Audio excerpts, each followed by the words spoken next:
Live हो गया जी? क्या बताएं, लाइव हो गया? क्लास लाइव है? चलिए चलिए, आज के दूसरे सेशन में आप सभी का स्वागत है। आज का जो दूसरा सेशन है हम लोगों का वह है इस्लाम धर्म। क्या है? इस्लाम धर्म।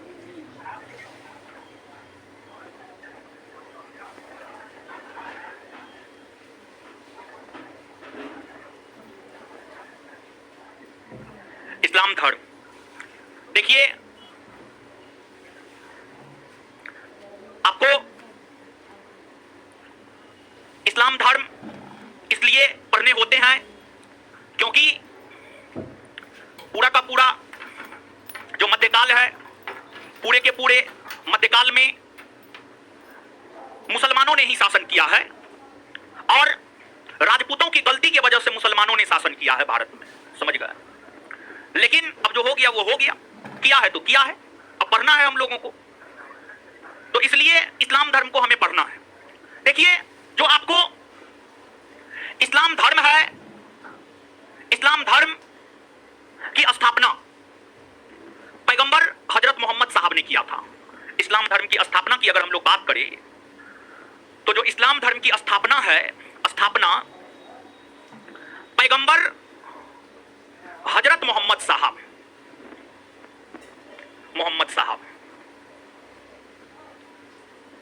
पैगंबर हजरत मोहम्मद साहब ने किया है। और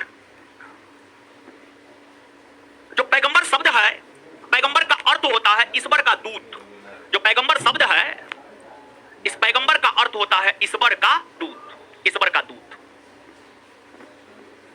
ईश्वर का दूत। पैगंबर कौन सा क्लास है बताइए?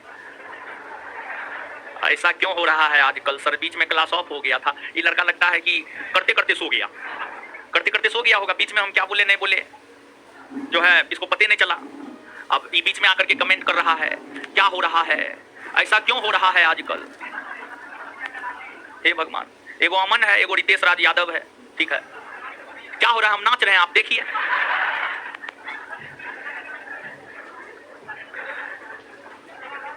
क्या यही ना? अजीब हाल है। हाँ कुछ लोग जो है, अब क्या बोले हम।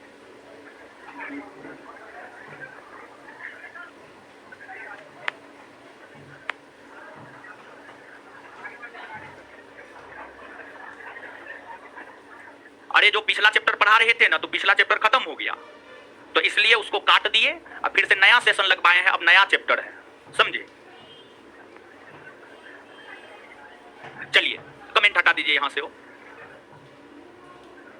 चलिए, आपको जो रेगुलर क्लास नहीं करता है, अभी हमको लगता है वो लड़का जुड़ा हुआ था कि नहीं जुड़ा हुआ था, पता नहीं चल रहा है, ठीक है। ये सब बीच में कहां से उठ के आ जाता है। अरे क्लास करना है तो पूरा कीजिए, नहीं तो फिर अपना रिकॉर्डिंग जाता है, रिकॉर्डिंग देखिए। बीच में आकर के काहे के लिए कमेंट करके दूसरे को डिस्टर्ब करते हैं।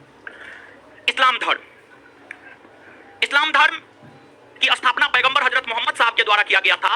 और जो पैगंबर है, पैगंबर का अर्थ होता है ईश्वर का दूत। देखिए जो आपको पैगंबर हजरत मोहम्मद साहब है, पैगंबर हजरत मोहम्मद साहब का जन्म सऊदी अरब के मक्का में हुआ था। यहां पर आपको सऊदी अरब है, ये आपको सऊदी अरब है। सऊदी अरब के मक्का में पैगंबर हजरत मोहम्मद साहब का जन्म हुआ था, सऊदी अरब के मक्का में। सऊदी अरब के मक्का में पैगंबर हजरत मोहम्मद साहब का जन्म 570 ईस्वी में हुआ था। 570 ईस्वी में, 570 ईस्वी में पैगंबर हजरत मोहम्मद साहब का जन्म सऊदी अरब के मक्का में हुआ था। और उस समय मक्का के क्षेत्र में कबीलाई उस समय मक्का के क्षेत्र में कबीलाई शासन व्यवस्था का प्रचलन हुआ करता था। और उस समय मक्का के क्षेत्र में जो कबीलाई शासन व्यवस्था का प्रचलन हुआ करता था, उन कबीलाओं में पैगंबर हजरत मोहम्मद साहब का जन्म कुरैश कबीला में हुआ था। उन कबीलाओं में पैगंबर हजरत मोहम्मद साहब का जन्म जो है आपको कौन कबीला में हुआ था? कुरैश कबीला में, कुरैश कबीला में, कुरैश कबीला में हुआ था। और देखिए उस समय होता क्या था, हर कबीला का अपना अलग अलग देवी देवता हुआ करता था। हर कबीला का अपना अलग अलग देवी देवता हुआ करता था। यानी सऊदी अरब के क्षेत्र में जो कबीलाई व्यवस्था का प्रचलन हुआ करता था, कबीलाई व्यवस्था के अंतर्गत हर कबीला का अपना देवी देवता हुआ करता था, अर्थात बहुदेववाद का प्रचलन हुआ करता था। दिखाने के प्रयास में हमेशा रहता था। पैगंबर हजरत मोहम्मद साहब के बचपना के विषय में कहा जाता है कि इनका बचपना काफी कष्टमय गुजरा था। इनका बचपना जो है काफी कष्टमय गुजरा था।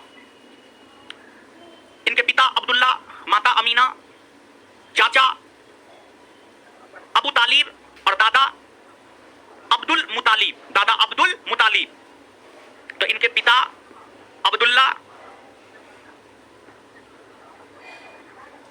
माता अमीना, चाचा अबू तालिब,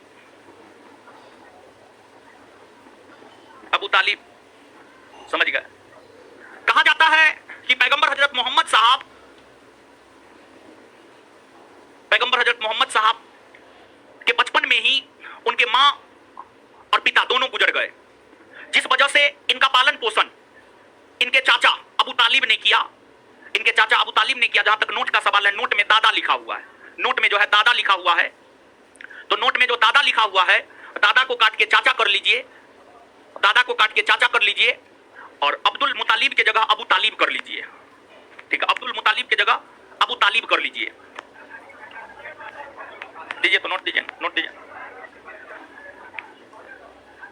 इनका पालन पोषण इनके चाचा अबू तालिब ने किया। ठीक है, चाचा, दादा के जगह काट करके चाचा, अब्दुल मुतालिब के जगह अबू तालिब कर लीजिए। अब्दुल मुतालिब के जगह अबू तालिब कर लीजिए। ठीक है, अब देखिएगा, इसलिए हम बाद में सुधरवाते हैं। ठीक है, आप लोग नोटंकी करने लगते हैं। चलिए, तो पैगंबर हजरत मोहम्मद साहब का जो बचपना था काफी कष्ट में गुजरा था। बचपन में कहा जाता है कि बकरी चराया करते थे, बकरी चराते थे, और इनका विवाह जो है हो चुका था। जैसे महात्मा बुद्ध हो गए, महावीर स्वामी हो गए, ये सब विवाह कर लिए और गृहस्थ जीवन में प्रवेश कर गए। और जब गृहस्थ जीवन रास नहीं आया तब गृह त्याग दिए, ज्ञान प्राप्ति हेतु यत्र तत्र भटकने लगे, और ज्ञान प्राप्त हुआ तो एक धर्म स्थापित करके उस धर्म का प्रचार प्रसार करने में जुट गए। उसी प्रकार से पैगंबर हजरत मोहम्मद साहब की अगर बात की जाए तो जो पैगंबर हजरत मोहम्मद साहब हुए, इनका भी विवाह हो गया, अर्थात ये भी गृहस्थ जीवन में प्रवेश कर गए। इनका विवाह खदीजा नामक एक विधवा महिला के साथ हुआ था। खदीजा नामक एक विधवा महिला के साथ हुआ था, अर्थात इनकी जो पत्नी थी, इनकी पत्नी की अगर बात की जाए तो इनकी पत्नी जो है आपको खदीजा, इनकी पत्नी कौन थी? खदीजा इनकी पत्नी थी, और खदीजा से इन्हें 2 पुत्र और 4 पुत्री की प्राप्ति हुई थी। अर्थात ये जो है आपको गृहस्थ जीवन में प्रवेश कर गए, लेकिन गृहस्थ जीवन इसे रास नहीं आया, और तत्पश्चात पैगंबर हजरत मोहम्मद साहब जो है ज्ञान प्राप्ति हेतु अपने घर से निकल गए, और यत्र तत्र भटकते हुए अंततः 40 वर्ष की अवस्था में, जब पैगंबर हजरत मोहम्मद साहब 40 वर्ष की उम्र में हुए, तो 40 वर्ष की अवस्था में 610 ईस्वी में, 40 वर्ष की अवस्था में 610 ईस्वी में मक्का के हीरा नामक गुफा में पैगंबर हजरत मोहम्मद साहब को ज्ञान की प्राप्ति हुई। और जब पैगंबर हजरत मोहम्मद साहब को ज्ञान की प्राप्ति हुई, तो ज्ञान प्राप्ति के बाद इन्होंने जो धर्म स्थापित किया वही धर्म इस्लाम धर्म कहलाया, और इनके धर्म को मानने वाले लोग ही मुसलमान कहलाए। पैगंबर हजरत मोहम्मद साहब ज्ञान प्राप्ति के बाद जो धर्म स्थापित किए वही धर्म इस्लाम धर्म कहलाया, और इस्लाम धर्म को मानने वाले लोग ही आपको मुसलमान कहलाया। और जो पैगंबर हजरत मोहम्मद साहब हुए, जब इन्हें ज्ञान की प्राप्ति हुई, तो ज्ञान प्राप्ति के बाद इन्होंने यह सोचा कि सबसे पहले जो हमारे समाज की सबसे बड़ी कुप्रथा है बहुदेववाद को खत्म किया जाए, और इन्होंने बहुदेववाद की प्रथा की कड़ी आलोचना की। और बहुदेववाद की प्रथा की कड़ी आलोचना करते हुए इन्होंने बहुदेववाद का विरोध किया, और बहुदेववाद का विरोध करते हुए इन्होंने एकेश्वरवाद के ऊपर बल दिया। यानी पैगंबर हजरत मोहम्मद साहब ने जो है आपको एकेश्वरवाद के ऊपर बल दिया, और इन्होंने यानी पैगंबर हजरत मोहम्मद साहब ने मुसलमानों को सिर्फ एक ईश्वर अल्लाह की इबादत करने को कहा। और देखिए, जो आपको पैगंबर हजरत मोहम्मद साहब हुए, उन्होंने मुसलमानों से कुछ विनती किया। उन्होंने मुसलमानों को कहा कि अगर आप मुस्लिम हैं, अगर आप सच्चा मुसलमान हैं, अगर आप सच में इस्लाम धर्म को मानते हैं, तो आपको कुछ काम करना होगा।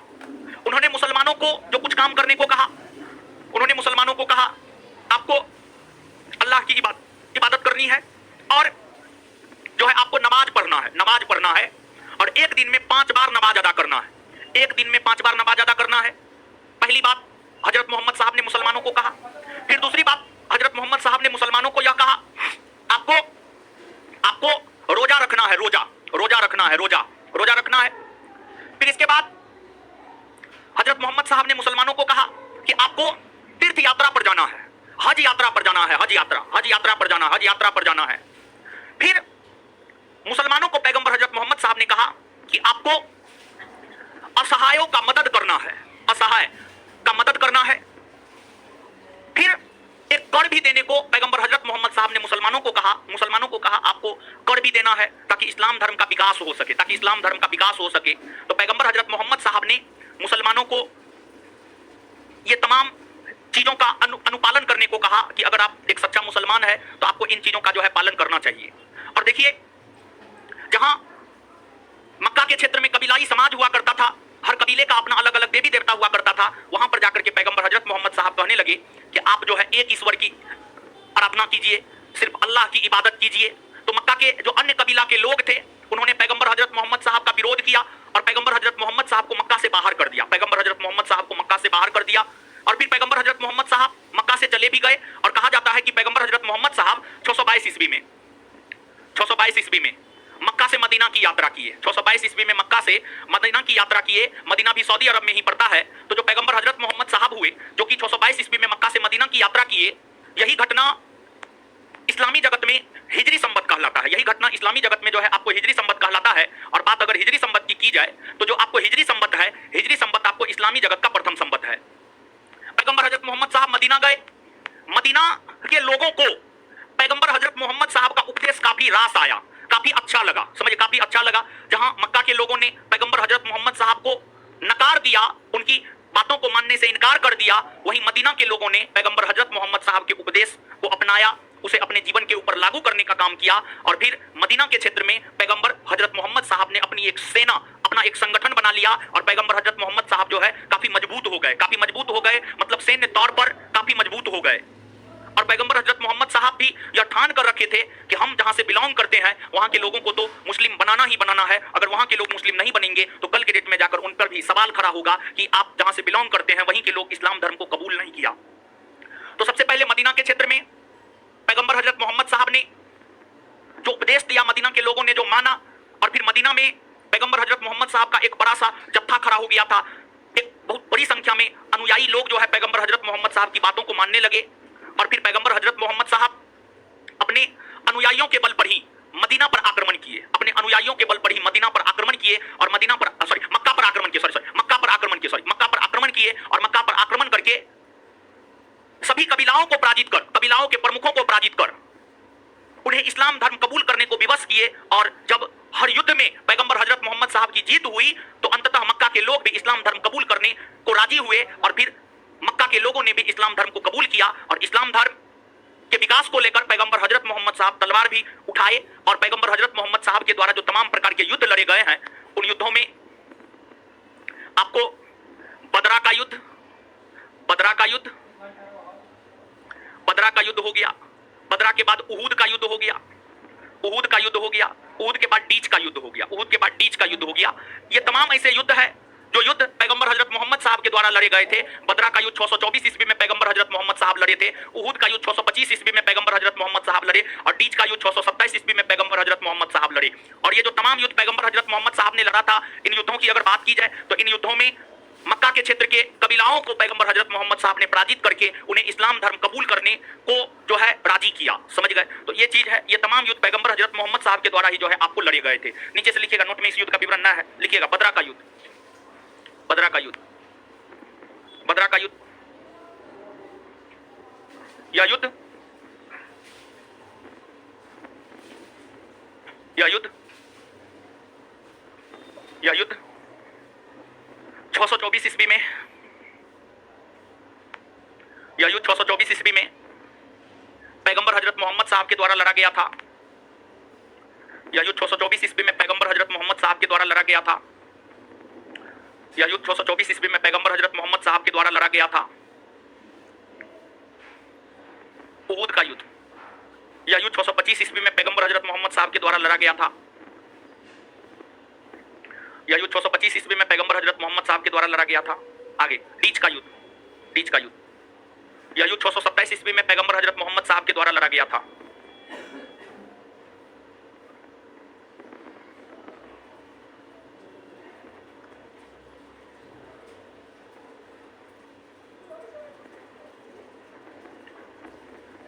चलिए अब देखिएगा, आप ध्यान दीजिएगा कि पैगंबर हजरत मोहम्मद साहब, पैगंबर हजरत मोहम्मद साहब के विषय में कहा जाता है कि देवदूत जिब्रियल ने पैगंबर हजरत मोहम्मद साहब को अरबी भाषा में कुरान दिया।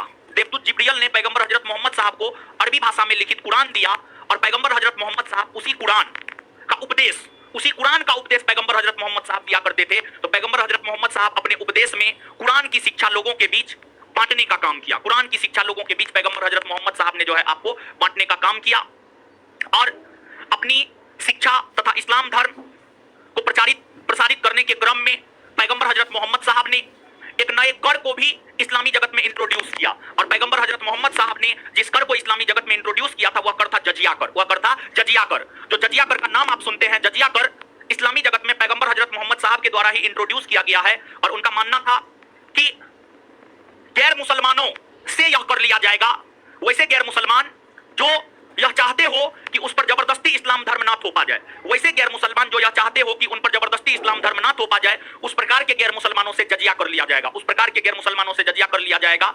तो जो गैर मुसलमान इस्लाम धर्म को कबूल नहीं करना चाहता था उनसे जजिया नामक कर लिया गया। जो गैर मुसलमान इस्लाम धर्म को कबूल नहीं करना चाहता था, यानी कहने का मतलब यह है कि अगर कोई हिंदू है वह चाहता है कि उन पर जबरदस्ती इस्लाम धर्म ना थोपा जाए, तो इसको लेकर उन्हें कर देना होता था, इसको लेकर उन्हें कर देना होता था। और इसको लेकर जो उन्हें कर देना होता था उसी को जजिया कर कहा गया। तो जजिया गैर मुसलमानों से लिया जाने वाला एक धार्मिक और सुरक्षात्मक कर था, जिस कर के बदले आपके ऊपर जबरदस्ती इस्लाम धर्म नहीं थोपा जाता था। अगर आप कर देते थे तो आपके ऊपर जो है जबरदस्ती इस्लाम धर्म नहीं थोपा जाता था। अब बात अगर इस्लाम धर्म की करें तो इस्लाम धर्म का प्रचार प्रसार करते हुए पैगंबर हजरत मोहम्मद साहब ने एक नई व्यवस्था दी जिसे मिल्लत कहा जाता है। पैगंबर हजरत मोहम्मद साहब ने एक नई व्यवस्था दी जिसे मिल्लत कहा जाता है।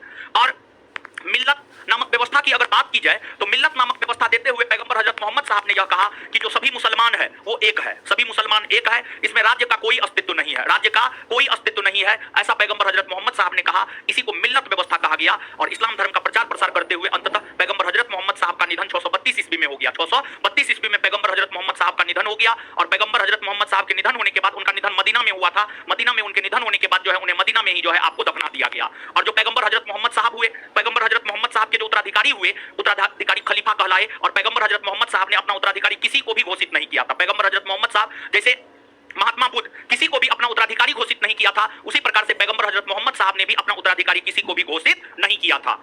लेकिन जो पैगंबर हजरत मोहम्मद साहब हुए उनके उत्तराधिकारी जो है आपको खलीफा कहलाए। पैगंबर हजरत मोहम्मद साहब के उत्तराधिकारी खलीफा कहलाए। और इस्लामी जगत में खलीफा के पद का काफी ज्यादा महत्व रहा है। और 632 ईस्वी से लेकर 1924 ईस्वी तक, 632 ईस्वी से लेकर 1924 ईस्वी तक इस्लामी जगत में खलीफा का पद अस्तित्व में रहा। 1924 ईस्वी में तुर्की के शासक मुस्तफा कमाल पाशा ने खलीफा के पद को समाप्त कर दिया, खलीफा के पद को जो है समाप्त कर दिया। और कहा जाता है कि जब पैगंबर हजरत मोहम्मद साहब का निधन हो गया तो पैगंबर हजरत मोहम्मद साहब के निधन होने के बाद इस्लाम धर्म मूल तौर पर दो भागों में बट गया था, एक आपको शिया और दूसरा आपको सुन्नी, एक शिया और दूसरा सुन्नी। पैगंबर हजरत मोहम्मद साहब के द्वारा जो दिए गए उपदेश थे, उन उपदेशों को जिन्होंने शब्दशः स्वीकार किया वही सुन्नी कहलाया। और वहीं अगर आप शिया की बात करेंगे, तो पैगंबर हजरत मोहम्मद साहब के जो दामाद हुए अली, पैगंबर हजरत मोहम्मद साहब के जो दामाद हुए उनकी शिक्षाओं में जो विश्वास करता था वे शिया कहलाए। पैगंबर हजरत मोहम्मद साहब के दामाद की शिक्षाओं में जो विश्वास करता था वे शिया कहलाए। और जिन्होंने पैगंबर हजरत मोहम्मद साहब के उपदेशों को शब्दशः माना वही आपको सुन्नी कहलाया, वही आपको क्या कहलाया, सुन्नी कहलाया।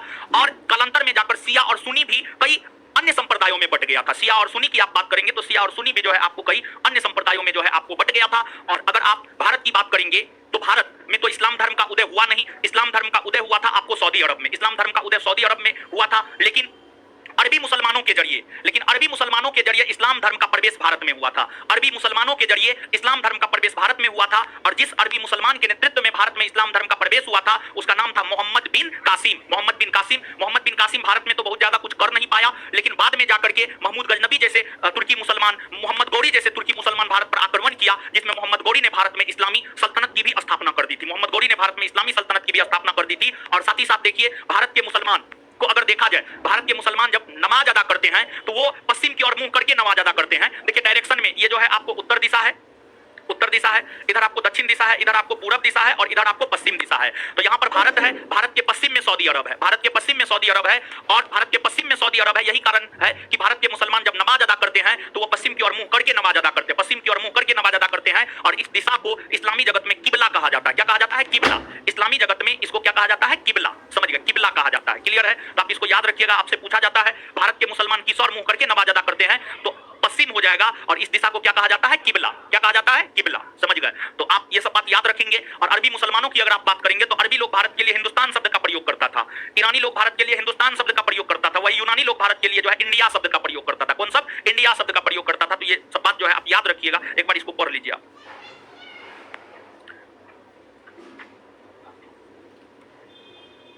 दीजिए, पढ़िएगा क्या? आइए याद कीजिए मेरे साथ। ठीक है, आइए नोट अपने सामने में रख लीजिए।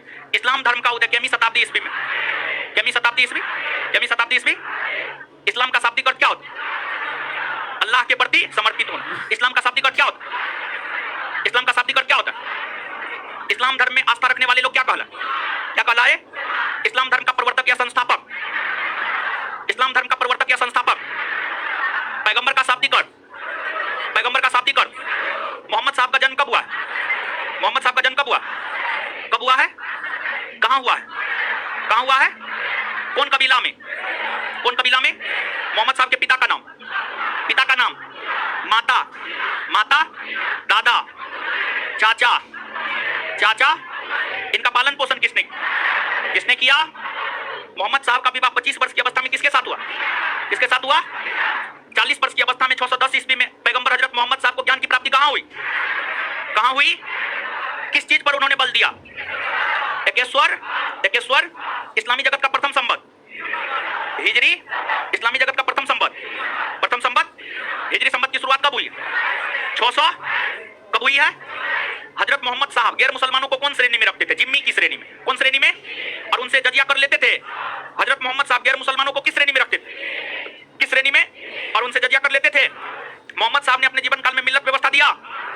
इस्लाम धर्म का पवित्र ग्रंथ, इस्लाम धर्म का पवित्र ग्रंथ कुरान, इस्लाम धर्म का पवित्र ग्रंथ, इस्लाम धर्म का पवित्र ग्रंथ। हजरत मोहम्मद साहब किसकी शिक्षा का उपदेश दिया करते थे? कुरान। किसकी? किसकी? हजरत मोहम्मद साहब का निधन कब हुआ? 632। कहां दफनाया गया? कहां दफनाया गया? हजरत मोहम्मद साहब का उत्तराधिकारी क्या कहलाया? क्या कहलाया? और खलीफा के पद को समाप्त 1924 में किसने किया? तुर्की के शासक मुस्तफा कमाल। खलीफा के पद को समाप्त किसने किया? मुस्तफा कमाल पासा। और मोहम्मद साहब के निधन होने के बाद इस्लाम धर्म कितने संप्रदाय में बंटा? कौन कौन? शिया और सुन्नी। इसके बाद जो है इस्लामी जगत का पहला सल्तनत कौन है? गजनी। कौन है? पहला सुल्तान महमूद गजनबी। इस्लामी जगत का पहला सल्तनत है और पहला सुल्तान हजरत मोहम्मद साहब के जन्मदिन को किस रूप में मनाया जाता है? ईद मिलाद उन नबी। हजरत मोहम्मद साहब के जन्मदिन को किस रूप में मनाया जाता है? ईद मिलाद। सर्वप्रथम मोहम्मद साहब की जीवनी किसने लिखा? किसने लिखा? इब्न। ईरानियों ने हमारे देश को क्या कहा? यूनानियों ने। भारत की जनता के संदर्भ में हिंदू शब्द का प्रयोग सर्वप्रथम किसने किया? किसने किया? नमाज के दौरान मुसलमान मक्का की तरफ मुंह करके खड़े होते हैं। भारत में मक्का किस दिशा में? किस दिशा में? और इसे क्या कहा जाता है? क्या कहा जाता है? सुन्ना। सॉरी, सुन्ना। मोहम्मद साहब के कथनों व कार्यों का, मोहम्मद साहब के द्वारा दिए गए उपदेशों को जो सबसे मानते हैं उसे क्या कहा गया? हजरत अली की शिक्षाओं में जो विश्वास करता है, क्या कहा गया? भारत में सर्वप्रथम इस्लाम का आगमन किसके जरिए हुआ? किसके जरिए हुआ? अरबों के जरिए। क्लियर है? लीजिए आगे पढ़ लीजिएगा आप अपने से। चलिए इससे आगे जो है हम लोग अगले क्लास में देखेंगे। समझे? क्या जी लाइब्रेरी जाते हैं? किताब उताब दे रहा है कि नहीं दे रहा? दे रहा है। किताब पे जो है स्टाम्प मारना था इसलिए नहीं दे रहा होगा 1-2 दिन। आज से देने लगा है ना? हाँ ठीक है। कल ने आज से देना शुरू कर दिया होगा। किताब पे स्टाम्प मोहर वोहर मारना है ना जी। विद्यार्थी का भरोसा है। ठीक है, किताबें लेके भाग जाएगा। 200-300 में एडमिशन करवाएगा और किताबें लेके भाग जाएगा। ठीक है। हाँ, आपको जो है वो 64 पोस्ट वाला जो अभी हुआ था, रिजल्ट आया है। संस्थान से लगभग 50-60 बचा नहीं जी। अभी भी सब जुड़िए रहा है। अभी बहुत सारा लोग को पता नहीं था, मिलने भी नहीं आया। ठीक है, बहुत सब लोग धीरे धीरे जो है ऐड हो रहा है। 64 पोस्ट वाला में जो है आपको 50-60 लड़का का रिजल्ट हुआ है अपने संस्थान से, और 50-60 लड़का में आपके बैच का भी बहुत सारा लड़का लड़की है, समझे। तो जो है आपको उन लोगों को लाइब्रेरी पूरा 1 माह के लिए फ्री किए हुए हैं, पूछ लीजिएगा, किया है ना जी, पूछिए इसको, ठीक है। ये लड़का भी है, इसका भी रिजल्ट हुआ है, समझे। लड़की भी तो आपके बैच की है, हाँ 1 2 3 वहाँ पर है, समझे। आपके बैच की लड़की सब भी है, समझे। सबको लाइब्रेरी फ्री किए हुए हैं, 1 महीना के लिए लाइब्रेरी फ्री किए हुए हैं, डेली टेस्ट फ्री किए हुए हैं, क्या जी, ठीक है। और हम मिलेंगे भी, समझे, मेरा मिलना भी फ्री है। तो मिलेंगे आप लोग से बहुत जल्दी, व्हाट्सएप ग्रुप बनवा रहे हैं, आज बन जाएगा आप लोग का व्हाट्सएप ग्रुप। उसके बाद जो है इस सैटरडे संडे को मिलेंगे, बात करेंगे क्या आप लोग कर रहे हैं, मौका का फायदा उठा रहे हैं कि नहीं उठा रहे हैं, ठीक है। तो जो है आप लोग सिर्फ देखते हैं, इधर 50-60 सीट तो एकदम 1 महीना के लिए फ्री ही है, समझे। और भी आगे कोई रिजल्ट आएगा तो रिजल्ट वालों को आगे बढ़ाने में कोई दिक्कत नहीं है, जो पढ़ने वाला है उसको आगे बढ़ाने में कहीं कोई दिक्कत ना है, ठीक है। लेकिन जो पढ़ने वाला ना है उनके लिए क्या किया जाए, कुछ नहीं किया जा सकता है, ठीक है। और लाइब्रेरी पूरा जगह है लाइब्रेरी में, क्या जी, है कि ना, समझ गए। ऐसा नहीं है कि छोटा छोटा खोली बना दिया कबूतर का, समझ गए, है। अरे सब चीज मस्त है, पैसा लगा है, ऐसे थोड़े होता है, समझे। तो आप लोग भी पढ़िए लिखिए, और क्या बोलेंगे। चलिए दीजिए तो होमवर्क दीजिए, पढ़ती है कि नहीं पढ़ती है, पढ़ती है। अरे वो टोपी वाली कहाँ है, यही है, इसकी बहन है आपकी, कहाँ है टोपी वाली वो। चलिए इसमें 19-20 दिए थे ना, टोपी वाली जिस रोज अब आएगी उस रोज उसके पापा को फोन करवाएंगे उसी के मोबाइल से, बोलेंगे कभी आती है कभी नहीं आती है, कोई दिक्कत ना। चलिए पॉलिटी में अगला होमवर्क सुनिए, चैप्टर नंबर 21 संसद लोकसभा। लोकसभा पर क्या आना, कितना क्वेश्चन है, हाँ देख रहे हैं, वही तो पूछ रहे हैं। 60 86, ठीक है कर लीजिएगा, कोई बहुत बड़ा चीज थोड़े है।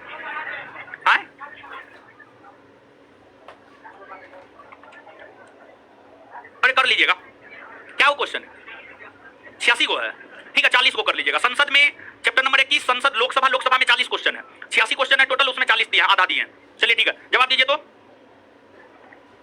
भारत सरकार को कानूनी विषयों पर कौन परामर्श देता है, अटॉर्नी। भारत के महान्यायवादी की नियुक्ति कौन करता है, भारत सरकार का कौन सा अधिकारी सदस्य न होते हुए भी भारतीय संसद की कार्यवाही में भाग लेने का अधिकार है, अटॉर्नी। एक ये क्वेश्चन बार बार। भारत के नियंत्रक महालेखा परीक्षक के पद पर नियुक्ति का कार्यकाल कितना, कौन सा अनुच्छेद भारत के नियंत्रक महालेखा परीक्षक के कर्तव्य को निर्धारित करता है, 149। भारत का नियंत्रक महालेखाकार निम्नलिखित का एक मित्र एवं मार्गदर्शक होता है, लोकलेखा समिति। चलिए हो गया, आगे दीजिए तो। 50 से 100 था, हाँ दोबारा चलेगा ये करते रहिए, ठीक है, नहीं तो जीवन बर्बाद हो जाएगा। जीवन को आबाद करना है तो ये करते रहिए। खत्म हो गया लगता है काज ना, है एक और है। चलिए देखिए इसमें होमवर्क सुनिए हीरो सब।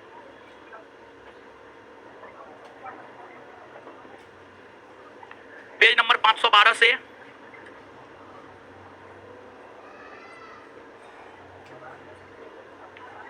बाप रे कितना लंबा नहीं, 50 को क्वेश्चन देंगे, 30 को दे तो जाइए 30 को देते हैं। अच्छा ठीक है, 524 क्वेश्चन नंबर 1 से 30, ठीक है। पेज नंबर 512 से 524 क्वेश्चन नंबर 1 से 30, ठीक है, इसमें कर लीजिएगा। लीजिए अगले क्लास में पूछ देंगे। चलिए इससे आगे मिलेंगे अगले क्लास में। धन्यवाद सभी लोगों का, हमको निकलने दीजिए तब निकलिएगा।